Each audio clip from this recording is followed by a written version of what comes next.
ika'y muli aming pagtitiwala. Hindi ka na namin pababayaan, hindi ka namin iiwanan. Yung gobyerno na tinatag para maglingkod sa taong bayan.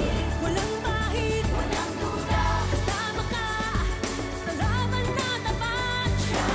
At yung pagbabagong nakasumasang natin ng tila, sabi ng iba yung posible, na hindi pala ganun kayo posible, bagos tapat. Kasang minimithi.